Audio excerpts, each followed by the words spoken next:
So our next speaker is Matt Tesauro, a distinguished engineer at Noname Security, and he will talk to us about peeling the onion, making sense of the layers of API security.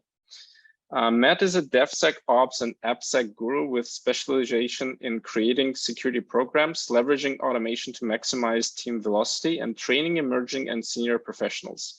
When not writing automation code in Go, Matt is pushing for DevSecOps everywhere via his involvement in open source projects, presentations, trainings, and new technology innovation.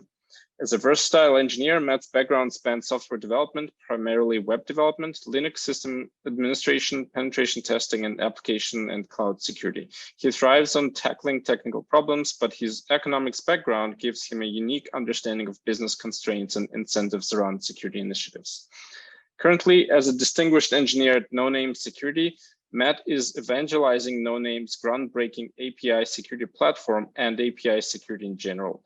Previously, he rolled out AppSec automation at USAA and founded 10 Security.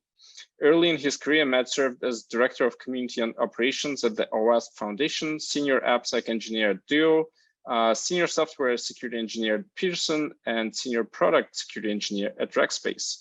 We again would like to thank our sponsors who made this conference possible. And with that, over to you, Matt.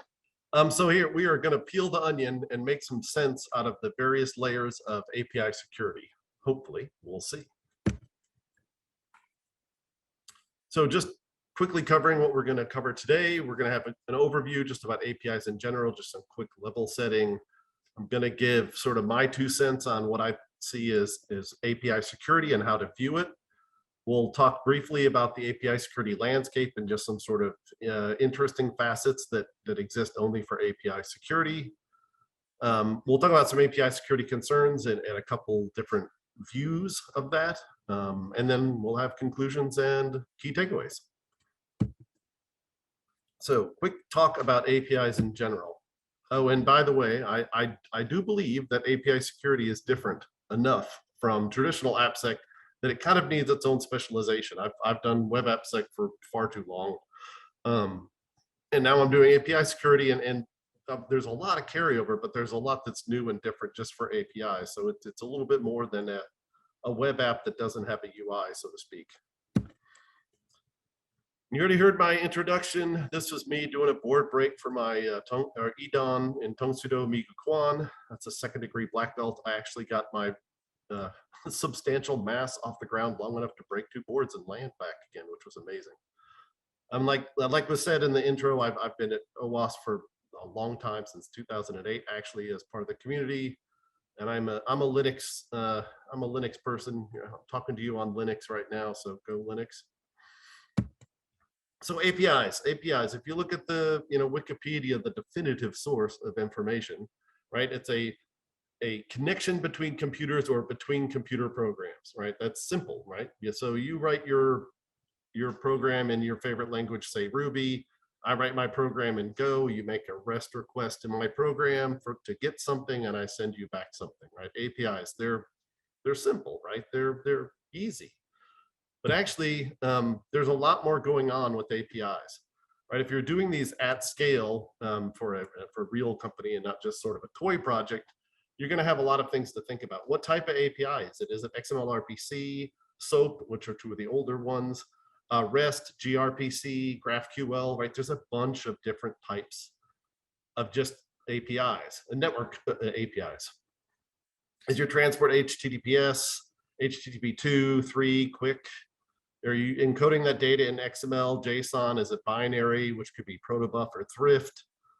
And heck, I've even seen APIs just send stuff in as a normal sort of form values, URL encoded form values, right? And then if you're doing this at scale, you're going to have a bunch of infrastructure, load balancers, API gateways, some kind of control plane, etc. And then there's going to be a lot of people involved in this, particularly as you get into more complicated APIs. You're going to have product teams, the developers that work for those product teams, network admins that make sure the packets get where they need to go, some kind of security presence if it's AppSec, InfoSec, or what have you, probably API gateway admins if you're a large enough shop.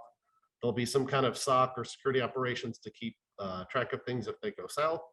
And then if you're, say, having a mobile app powered by APIs, you have the mobile teams that all of us involved there, maybe two, because you have Android and iOS. So this stuff gets complicated pretty quick. And you don't have to believe me, there's this wonderful site, API Landscape, at apicene.io, that lists badges for the ridiculous number of companies that play in the API space in all the different areas. So if you're curious or don't believe me, go to this website, scroll the whole bunch, and oh my, you will see lots and lots of vendors that play in this space. And then over time, APIs are going to grow almost like mushrooms after a rain, and you'll see the growth in two sort of ways. There'll be what's called breadth growth, which is growth of more API endpoints over time, usually as exposed through an API gateway in the case of public or APIs that end up on the public internet. But you can also have depth growth, which is an API call may come in and be received by the first endpoint, which will then forward the request to a second or a third endpoint or multiple endpoints to pull back all the data needed to actually handle the request. Particularly when you're doing microservices, this sort of depth can get kind of crazy. There's one friend of mine that I was talking to that had 1,700 microservices as part of their product, which was mind-blowing, and I'm sort of glad I don't work there. And then there's directions for these API calls, or you might hear me say this, so it's probably good to just get this out up front. There's what's usually called north-south traffic, and this is traffic that originates from a client to an API, generally speaking outside of internal, whatever that sort of means, outside of your VPC if you're in cloud, or outside of a data center if you're in a data center. But the idea is it's kind of external, so to speak. And then east-west traffic is the traffic between internal APIs, sometimes or actually quite frequently bypassing that API gateway. And this is intranet or internal or within a data center or a VPC type of traffic versus the north-south. So if I use those terms, that's what I'm meaning by those. And then when you think about an API, honestly, I think API, the term is, particularly when you think about it from a security perspective, is too vague of a term. It's sort of like saying, I have a website, which could be 100 lines of static HTML or Amazon.com. Both of those are websites, right? But they're very different. So when I think about API security, I think, and particularly when you're talking about, well, API security in a security context, is you have to think about three primary things that make up an API. The method that's being used, the HTTP method, right? Get, put, post, patch, what have you. The host name, where this API is running, and then a path. And why do we need all three? Because honestly, if you're making security decisions about APIs, you kind of need to know all three, because only one of those three can change, and it can radically change the security context in which that API is being used. So in that first example, I'm doing a GET request to all users, which presumably would print all users out, which maybe you don't want, but that's certainly not as spooky as the other one that only has the HTTP method changing of delete, and suddenly I'm deleting all users, right? So here's an example where just the method changed, and we have a very different security context around it. And then in the bottom example, we're posting to uat.example.com to add an admin user, presumably, which is very different from doing that same post to production, right? You may or may not care if somebody adds an admin in UAT, but you probably really do care if someone adds an admin in production.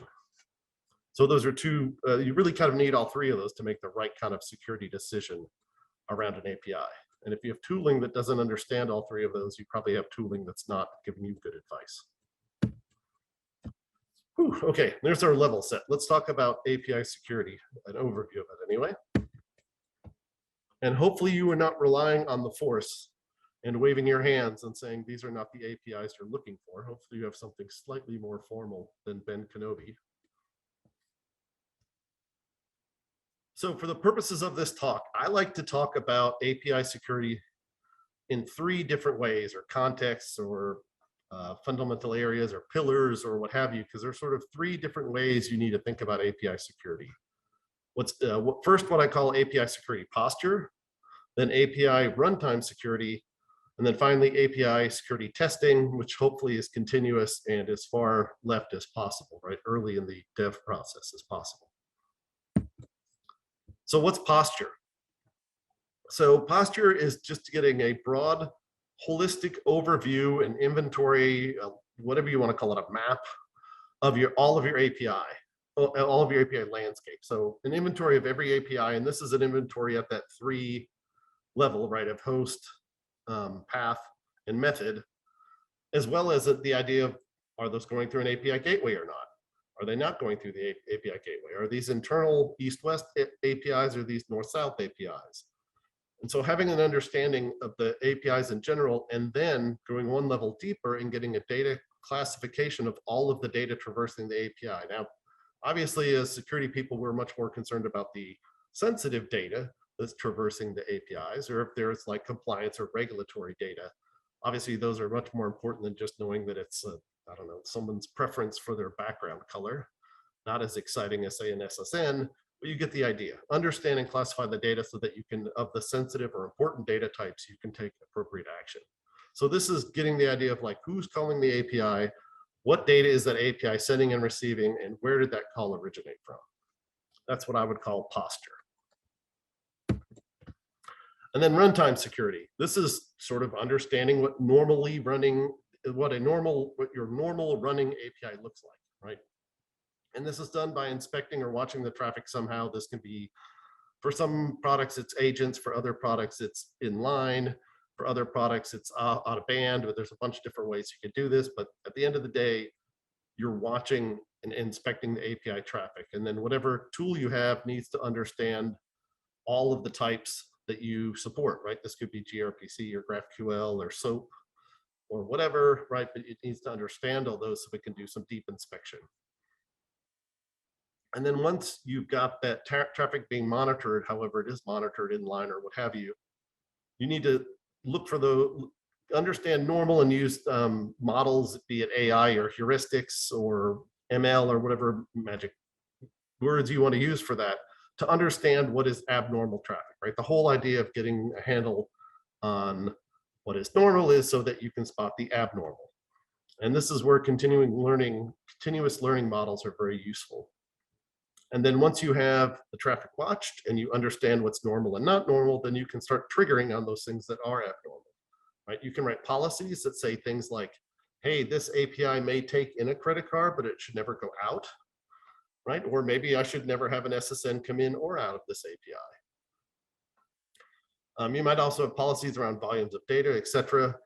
And then once I have those policies and the threshold set up for triggering alerts, I can then respond to the alerts in several different fashions. You'll see sort of the most simple one that tools support is what I would call a manual, which it pops up a little, warning or some kind of alert in the UI, versus semi-automatic, which to me is go off to a ticketing system or ServiceNow or some kind of SOC ticketing system and say, hey, there's a problem, a human should go look at it and decide if action's needed.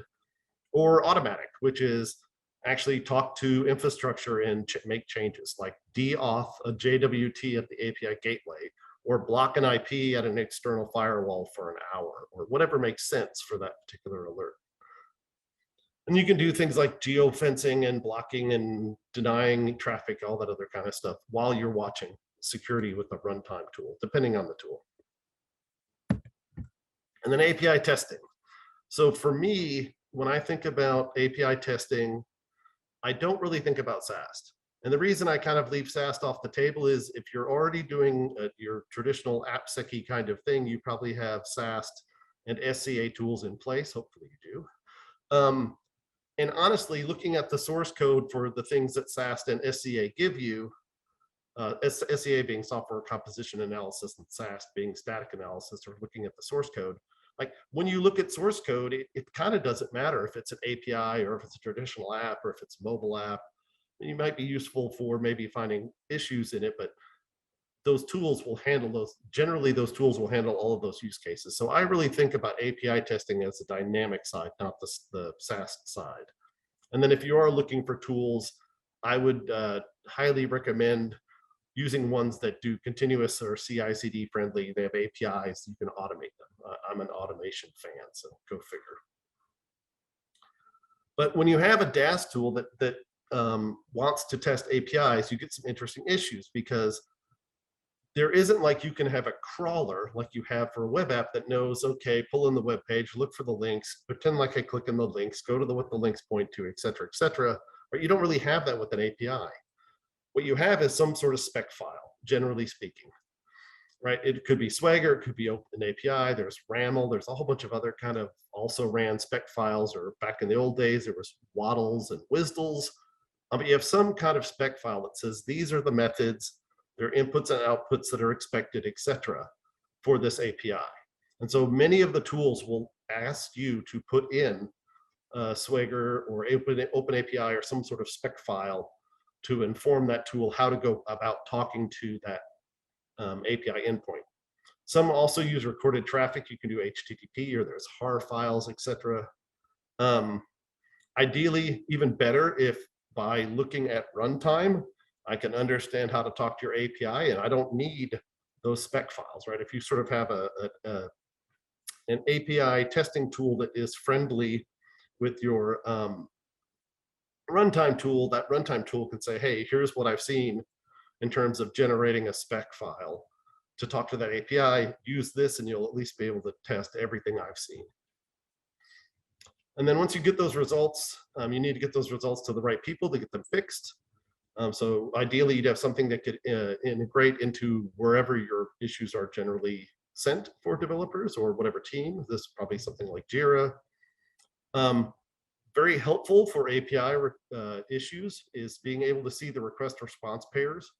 As a developer, if you say my API is broken, I want to see the HTTP request response that shows it's broken.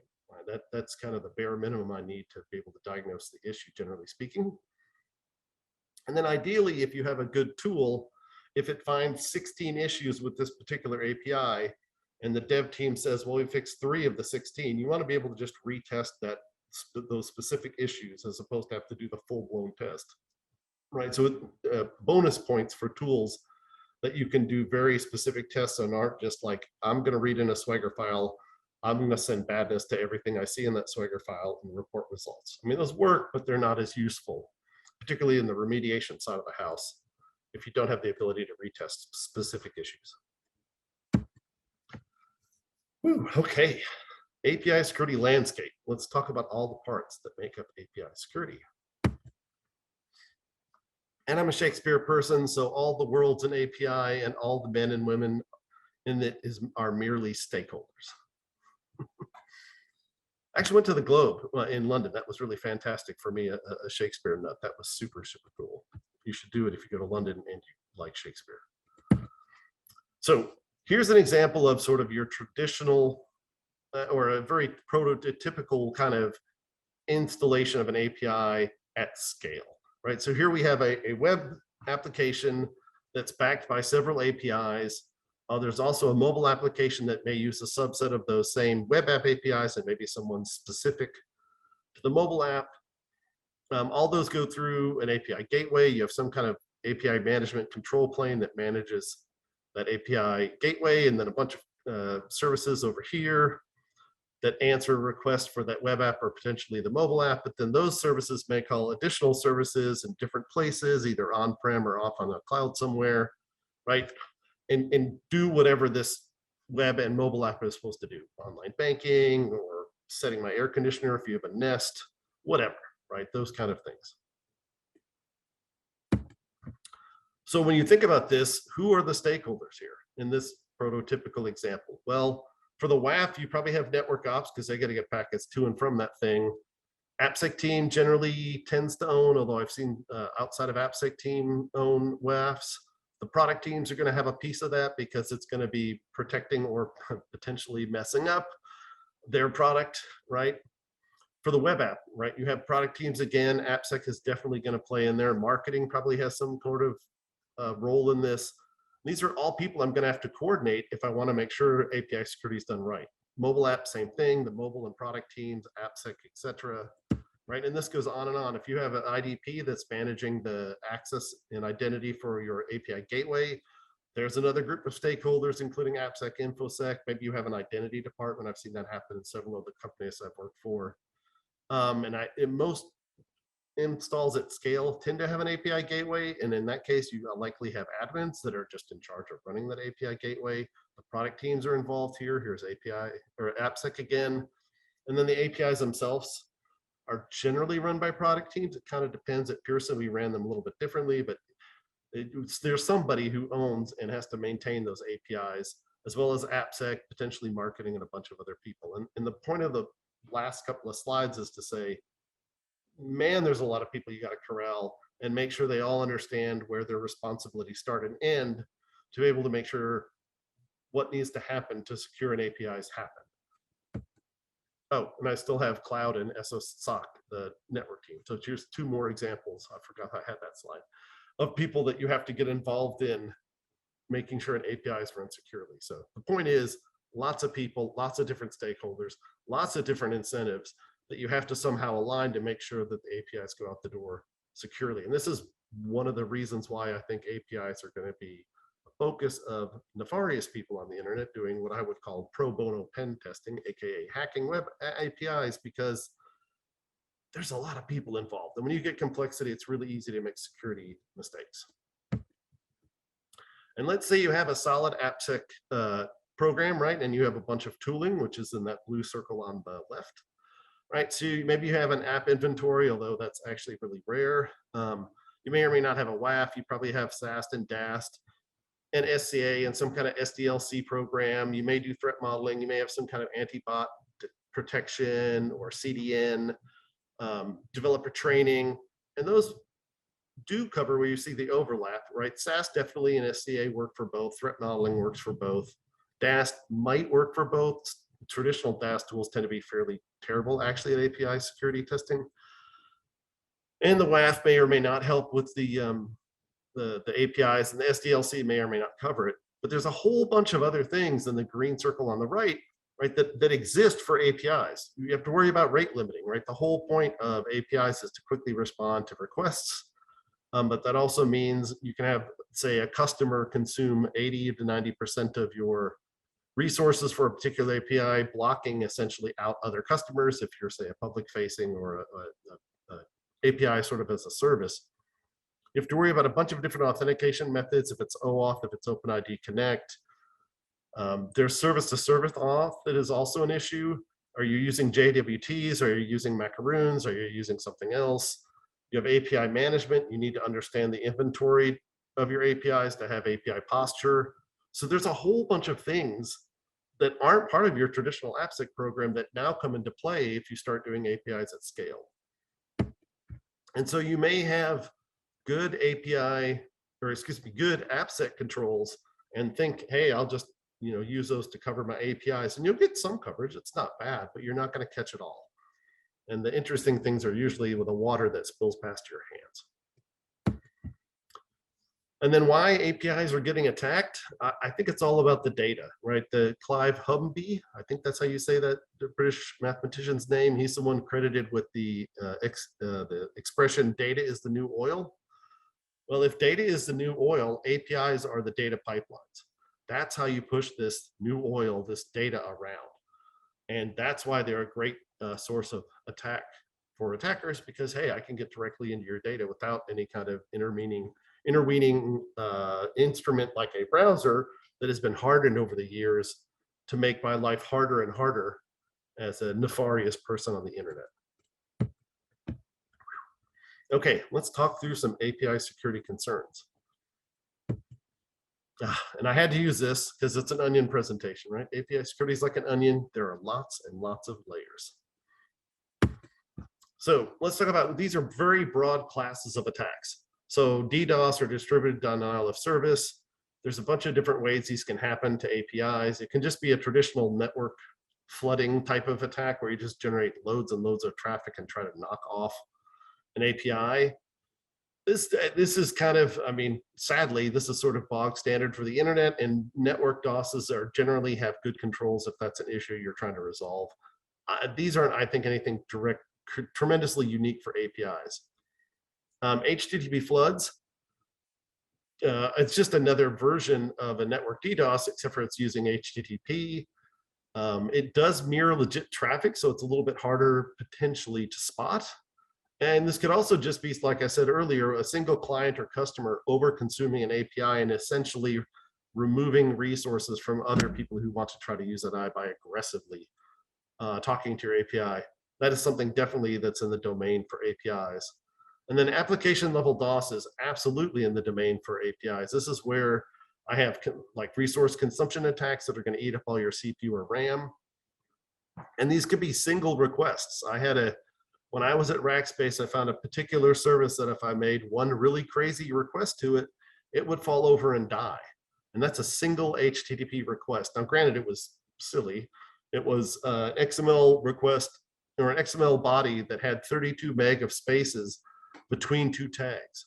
And basically the parser for XML couldn't take that ridiculous amount of spaces, and the service fell over and died, right? So that's a single request that can take out an API. The other place I've seen lots of application level DOSes in APIs is where you don't have pagination. Now, generally people are getting pretty good about putting pagination in responses that they expect to have large volumes for. But there's also some interesting tricks you can play where there's a part of the API that doesn't expect to have lots of those, like what's your pet name? Well, if I add a million pet names and your API will let me, let's say, and I ask for my list of pets, I could potentially DOS it, because who would paginate a list of pets? How many pets do people have? 3, 4, 10? Like maybe you're a crazy old lady with 15 cats, right? It's not a large number. But if I add a million of them and ask you for them and you haven't paginated or have some kind of automated way to paginate results, I can DOS your API that one. I've seen that happen several times in APIs where the developer, I think rationally, didn't think that anyone would add a lot of whatever. But I'm an attacker and I can do crazy weird things, and I can knock over your system potentially. Now, for these kind of distributor denial of service attacks, I think all three of those security areas can help. Posture can definitely help in understanding the most high risk or at risk areas of your API landscape. Runtime can definitely see these kind of attacks happening. In most cases, well, even like my crazy 32 meg of space attack is an abnormal request, right? So any reasonably good runtime API security tool should be able to see that and go, why am I suddenly getting a 32 meg request for something that should be in the Ks, right? Not a very large request. And then testing. Testing can obviously help this by just trying to shake out and do some fuzzing, and otherwise be rude to your APIs before they go live. And then data breach, data leak attacks.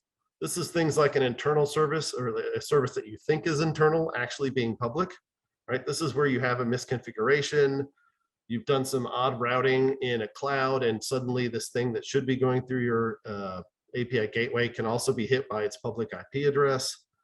This is usually like a mistake in policy enforcement or configuration, but this can definitely happen. Excessive data exposure. This is where you inadvertently expose more data than you're supposed to, than you expect to, right? Where I have verbose API responses where in essence a developer has taken a data object internal to their application, JSONified it, and shipped it out as a response to an API request. And you'll see this a lot in either web app or mobile fronted APIs, where the assumption is the only client that's ever going to call my API is our thing, and our thing will just drop the data it doesn't need and it'll be fine. Well, as an attacker, I don't have to use your client. I can use whatever I want all the way down to curl if it does HTTP, and then, or like an intervening proxy like Zap, right? And then I can see all the data objects. And as an attacker, I'm not going to throw them away. There's also the case of injection attacks, the standard SQL injection, whatever kind of backend you have, where I can inject control characters and get data to spit back out at me. And then finally, the sort of last broad area of a breach and data leak attacks are authentication and authorization weaknesses, where I can either take over an account, I can do BOLA, which is broken object level authorization, where Matt can request Sally's information, and as long as I have a valid token, that request will just be honored by the API. That's in essence what BOLA is. So in this case, all three of the types of tools can help you as well. Posture can once again help you sort of understand the things that need that, as well as understand the things that should and shouldn't be public. Runtime can see, particularly injection attacks are really easy. to see. I mean, if you're using the standard kind of fuzzing library, some of those things are going to stand out definitely. You can also potentially see, if you have a good runtime tool, you can see extra and or sensitive data in responses to catch those overly verbose responses. And then testing, you can test in any one of these areas and hopefully get an idea of what's going on with your API once again before it makes it out to prod. Abusive functionality. So in abusive functionality, these are logic flaws where there's a normal use case for the application. I'm using it for in an unintended manner, right? This is where APIs can use your API instead of for their intended purposes for your purposes. And this is something where really automated testing won't really help you here, because this is where you need to sort of have a human brain understanding the business case for that API, and then making sure that or looking at that from a unique perspective and saying, yes, it's supposed to do A, but you know what if I try this? I can get some interesting results out that it doesn't expect. So maybe your API is there to send out emails for a particular use case of your web app. And if I can pretend to be your web app, maybe I can use that to spam out to a whole bunch of people. A fun one is what I would call denial of inventory, right? You put all the objects in a cart, and then you don't just sort of ever check out. And if your API isn't handling that sort of session state correctly, which APIs are generally stateless, so that's an interesting problem, you can have this thing where I can have inventory that appears to be purchased that isn't. Carding, if you have an API that does financial transactions and does it quickly, I can generally take stolen credit card numbers, make API requests to understand if they're valid, and then treat them accordingly, do more fraud with them if they're valid or not. There's a whole bunch of ad and evil SEO fraud. Probably not enough time to deal with it here in this talk, but there's a fantastic OWASP automated threat handbook. I would highly recommend if these are kind of interesting to you, or you think you may have some of these issues. That's a great enumeration of a whole bunch of different ways that people can sort of abuse functionality in an automated fashion and have your otherwise useful app do things it shouldn't. In this case, runtime is really the only place you can really get a good handle on this. Testing, if it's automated, won't have the context to understand this. Posture can maybe help you focus your efforts in a supportive sort of way, like understanding that these are the types of APIs that might be subject to these attacks. But really, runtime is the one place where you can see those and hopefully get ahead of them. And then the OWASP top 10. So if you think of it, well, let me back up a step. There's two different, well, there's many different. Actually, I did a count for a talk I did at AppSec US. OWASP had 13 OWASP top 10 somethings. So we could actually have a top 10 of the top 10s, which I thought was pretty ironic. But besides the traditional web app or normal API top 10 that most people have heard about, there's also an API top 10. And these are the top 10 issues enumerated in that particular top 10. So broken object level authorization. This is what I mentioned earlier, where I, as one user, can make a request with my token, but for a different user's ID. Posture can help you, but in a weak fashion. And when I use weak here, what I really mean is that it supports the other two to help you optimize those, but it doesn't directly impact solving this problem. Runtime can definitely see these types of requests. If you have deep enough inspection, it's very easy to say, hey, this token belongs to Matt, but he's asking for Sally's data. That's wrong. Right now, you have to have pretty deep inspection to get there. You can't just look at sort of the structure of that JSON, let's say. You actually have to understand the data inside of the JSON. This is a place where WAFs will a lot of times let you down because they don't have the understanding of that granularity of API requests, but runtime can definitely help you. And obviously testing, if you're testing for BOLA, and you should be as part of your normal testing routine, that will help you there.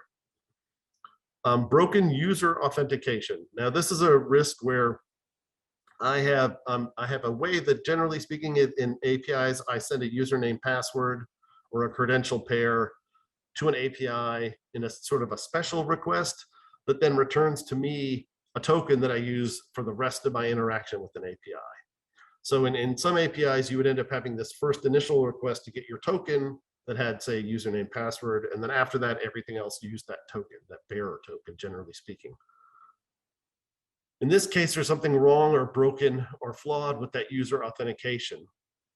And so this is another place where Posture can help sort of focus those efforts, because it'll tell you which APIs actually use user authentication. But runtime and testing are really where you can sort these problems out.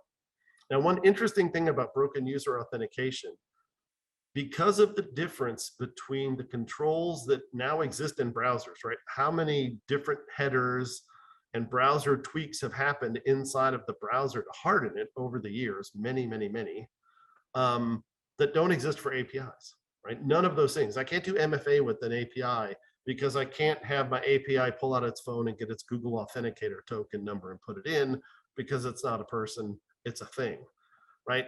So there's a lot of like geolocation of the request, or I'm always like, for me, if a not Linux browser it's a website, that's probably not Matt. He's probably not using Windows or Mac. He's a Linux guy, right? Those kind of controls are not present, generally speaking, in APIs, or not available to APIs. So I've seen the most interesting case that I know about was GitHub used to allow you to send your username and password to GitHub to their API to get a token and pull it back. And now the only way you can pull that token is to log into their web app. They don't have air quote user login to the API anymore. It's go to the web app, get your token, and then stick it where you need to. Sorry, a bit of an aside, but that was kind of an interesting twist on user authentication. Excessive data exposure, we already kind of talked about, where you have overly verbose responses. All three can help you here, because Posture can tell you where that sensitive or interesting data is. Runtime and testing can, well, runtime can see that and alert you, and testing can find it early. Lack of resource and rate limiting, this is where I have insufficient protection from the DDoS kind of conditions I talked about earlier. All three are very useful there. One thing with well, testing has to be kind of fuzzing testing to do this, but that's definitely in scope for reasonably good API testing tools. Broken function level authorization. This is where you have multiple roles or privileges or groups for an API. And I, as a, say, normal user with a normal user's token, can make a request to an admin function and it work, right? Where there isn't enforcement at the function level, this is an admin function versus this is a normal user function, and be able to make requests I shouldn't and get data back I should. So this is where Posture supports your efforts, so you're not using, well, you can focus your limited resources on the most important of your APIs, but it doesn't directly address the issue. And runtime and testing can definitely help there. Okay, mass assignment. So mass assignment is an interesting case where it's sort of the inverse of excessive data exposure. In mass assignment, a programmer has taken or used a programming construct that takes the incoming data to an API request and turns it into wherever it's stored into its data model, and usually persists it into a database. It's the traditional way this happens. Now, I may have 50 fields in the database, but only 10 that go out to the user. If I add those fields back into, say, a post request to an API endpoint, those additional fields will be stored, because as a programmer, I wrote some code that takes whatever comes in over JSON, turns it into whatever my object model is, and ships it off, say, to the DB. So for mass assignment, I can make myself an admin if there's, say, a Boolean, by simply adding admin equals true into a JSON request for, I don't know, setting my profile preference for my background, let's say. And boom, I'm now an admin, right? And that shouldn't be part of the request, but because the API just takes in the JSON, converts it to a data model, stores it somewhere, generally a DB, right? Bam, I can add additional fields and change values that I shouldn't even have access to. So mass assignment for Posture really doesn't help, because Posture will just tell you what data should be there, not what data shouldn't. But this is a case where runtime, particularly runtime with anomaly detection, is fantastic. Because if I expect 5 fields in a submission and I suddenly get one with 6 or 12, because a lot of these attacks are, hey, just stick a whole bunch of fields I think might be in there, and let's see what sticks, because a lot of APIs will just ignore fields that don't map to something internally. So as an attacker, a lot of times you just throw everything in the kitchen sink at an API and hope one of them is actually set. So runtime can definitely see this, right? Because suddenly a request that should be a particular number of data elements is larger than that number. And testing, obviously, you can do this by, and you're kind of crystal box testing, right? You understand what is actually stored in the underlying database. You can add those fields back in and make sure that they are not stored by the API. Security misconfiguration, this is kind of your bog standard security items like TLS certs or particular headers that may give away what like, you know, the X powered by type of headers that give away the infrastructure that you're using, or if there's intervening WAFs or other kind of network devices in play. All three help here. Injection, cross-site, well, not really cross-site scripting for APIs, but excuse me, SQL injection, NoSQL injection, LDAP injection, XML injection, XXE, all those kind of things that can happen via injection. Posture is a little bit weak. It can help you focus your efforts on the things you don't want to get injected to versus the less important APIs. But this is where runtime can definitely see that. Injection strings look weird, generally speaking. Control characters are not generally what are submitted to as data for APIs. So those stand out. And testing can also just throw a bunch of injection vectors at your APIs and see what happens. And proper assets management.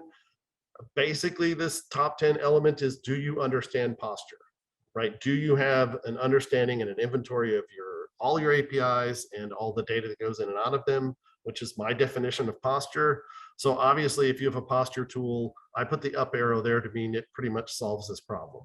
Now, runtime is really interesting in this case, because even though it may not directly solve the inventory problem at a single point in time, it can solve it over time. And what do I mean by that is, if your runtime plays nice with your posture, as runtime sees new inventory items, it can add them to posture for you. Because if something gets pushed to production that you maybe don't know about, or just for some reason got missed in your posture or asset management, the runtime can tell you about that. And the runtime to do diffs. Hey, last week I saw these 3 more endpoints show up. What's going on with that? Right, that actually does help you with posture. Testing, not so much. And then lastly, insufficient logging and monitoring. Obviously, posture helps you here to understand what needs to be logged and monitored and what are the most important bits of your API range. But honestly, that's the definition. Monitoring and runtime API security are kind of the same thing. So obviously, this is very strong.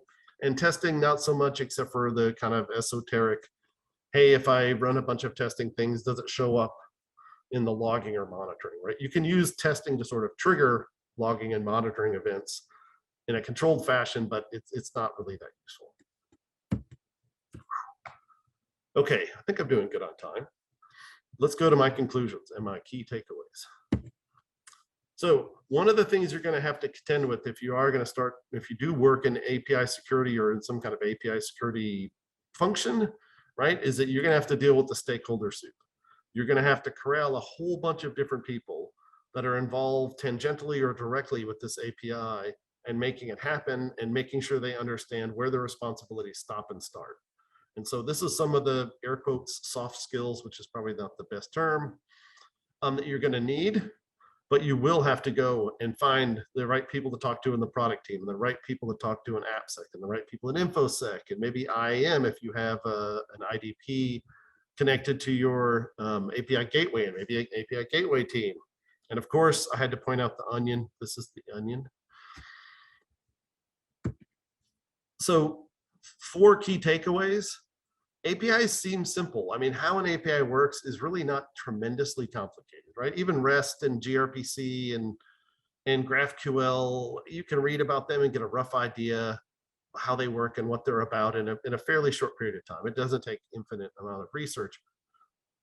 But the problem is when you start using these things at scale, you get really complex systems with lots of moving parts quickly. And so complexity really hurts security. Obviously, the simpler things are easier to secure, and interactions with a whole bunch of different parties with different incentives also don't help security much. So that's going to be a problem for you with API security. Perspectives. there's a whole bunch of different perspectives, those three key perspectives, honestly: posture, runtime, and testing. Because I've talked to a lot of people about APIs and they'll say, oh yeah, we're testing our APIs. I'm like, do you have an inventory? No. You might want to have an inventory. That's very useful, right? So you really need to consider where your strengths or weaknesses lie in those three different primary areas to understand if there's something that may or may not need augmenting. Coordination. So coordinating between multiple IT systems and IT systems and teams, I can't speak anymore, teams, etc., right? To understand who's got what part of the overall picture of the API security, right? Is the WAF team only responsible for making sure that packets get through that are blocked? Or are they supposed to block APIs as well? Or how does that work? There's a whole bunch of questions you can have, and getting those sort of responsibilities lined up correctly across all the teams is interesting, to say the least. Matt, just a quick interruption. There's a question that we have. Is inventory list of endpoints or list of tools? What do you mean by inventory, I guess? Yeah, no. Thank you. I love that question. So for me, inventory is a list of API endpoints, and really those three pieces of an endpoint: the host, the path, and the method. And you really need it at that level. And ideally, if you really have a good inventory, you also know that this data, these sensitive data, goes in and out, right? Here's some SSNs, here's some addresses or phone numbers. These have GDPR considerations. This is HIPAA considerations. This doesn't, right? You need to have those sort of four pieces. So host, path, method, and also the data classification. That's what when I say inventory, that's what I mean. Great question, because you're right, it's not a list of tools. And then multifaceted, right? There's the three different perspectives and a bunch of different things you have to think about, and it gets very complicated very quickly. And this is a place where your technical skills are perhaps useful, but maybe your soft skills are even more useful, because you're having to find the right incentive structures to make a bunch of different tools do what you'd like them to do to end up with a secure API. And this can be interesting. And I've had lots of fun, air quotes, experiences around that. And I think, oh yes. And then finally, somewhat self-servingly, and also a bonus to the people who are listening, I created this webpage on the OWASP website that lists API security tools, and lists them and categorizes them into the three different types or pillars or categories or whatever word you want to use for it. And the other interesting thing is this is free, and I also list their licensing. So if they're free or commercial, if they're SaaS or on-prem, or they're agent-based. So I'm trying to get a nice comprehensive list of tools. I think I have a decent start. I don't think I have them all. So I would love PRs. You're welcome to do, I've seen a couple people just do PRs directly into this. I mean, I started the page, but I don't own it as a dictator or anything. Or if you just need a good list of tools or a place to start because you think, hey, we need to do some posture, what are posture tools? You can go here and find them. And posture equals inventory, by the way, back to our prior question. And I think that's it. Any questions? I think I'm pretty good on time. You are perfect on time. Woohoo! Look at that. It's like I've done this before. I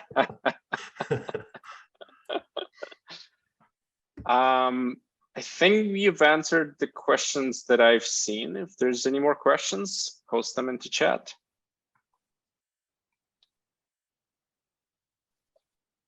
If we don't have questions, I had an interesting question that got asked to me in a different talk I did about API security that I thought was pretty useful. They said, what are the big things you would do if you suddenly got put in charge of securing a bunch of APIs? What are the two big things you take a swing at? And so one of them was, and this could be an interesting debate with some of the product teams, but I really like the design model that as we're creating APIs, you have an internal model of all of the data of the API, and a second model, which would be like in Go, it'd be struct, in Python, it might be a dict, whatever your data structure is.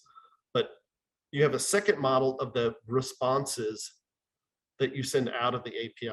And now if I have 50 things, like I mentioned earlier, in my backend database, but only 10 of them go out to the clients, I make a model of all 50, and I make a model of the 10, and the 10 is what I JSONify and ship out the door. And then as a developer, I have to be very explicit about what I let out and what I let in, as opposed to just doing this to JSON or whatever your programming language has, take in whatever, write it to the DB, take in from the DB, spit it out as JSON. That's how you get the mass assignment and the verbose responses. And then the second thing that I think is really useful is API gateways. And I don't even work for an API gateway vendor, but the reason I like them is if you have 15 APIs that are all written by different teams for different reasons that make up, say, a product, you can centralize auth-N and auth-Z in that API gateway. That's something API gateways are pretty darn good at, and not have 15 different implementations of authentication and authorization, right? Because maybe one team writes it in Ruby and another team writes it in Python, and the libs are a little bit different, and you just end up with this horrific complexity, which I experienced at Rackspace, where we had every programming language under the sun.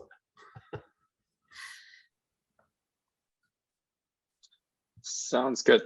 Thank you so much, Matt. There hasn't been any more questions. You've peeled an onion for us and we're not even crying. Thank you so much. Oh, that was beautiful.